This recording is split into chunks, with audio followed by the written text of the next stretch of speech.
ప్రాణంగా అభిమానించే కవితని నేను మీకు చూపిస్తాను.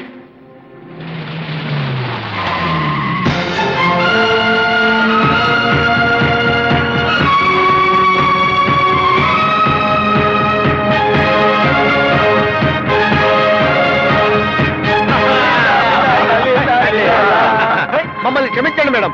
ఇన్నాళ్ళు మా కెప్టెన్ ఊహల్లో విహరించే కవితారాణిని చూపించబోతున్నందుకు చాలా థ్యాంక్స్. అవునండి, ఇన్నాళ్ళు మీ మంచితనం తెలియక మిమ్మల్ని యమగండం సుడిగుండమని నానా మాటలు అన్నాం.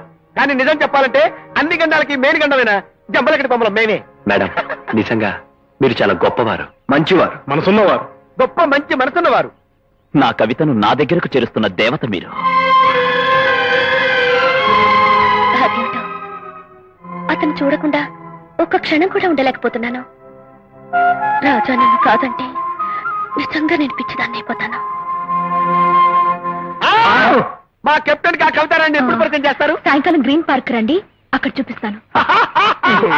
సాయంత్రం దాకా మేడం, ఇప్పుడే వెళ్ళిపోయి పార్క్ ఓనర్ పర్మిషన్ తీసుకొని పార్క్ అంతా క్లీన్ చేస్తాం. ఒకవైపు మా కెప్టెన్, ఎదురుగా కవితారాణి, మధ్యలో గ్యాప్ కూడా రానివ్వం.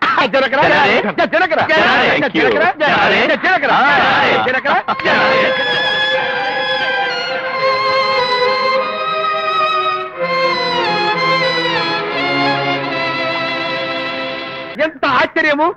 ఇన్నాళ్ళు మీరెవరో తెలియక, మీకు మా కెప్టెన్ కి మధ్య ఉన్న దిల్ దిల్ కా కహానీ తెలియక మేమందరం ఒకరి చుట్టూ ఒకరు పీక్కున్నాం. కానీ ఇప్పటికైనా మీరెవరో తెలిసిన తర్వాత ఎవరి చుట్టూ వాళ్ళు పీక్కుంటాం. అరే ఇంకా చూస్తారేంట్రా?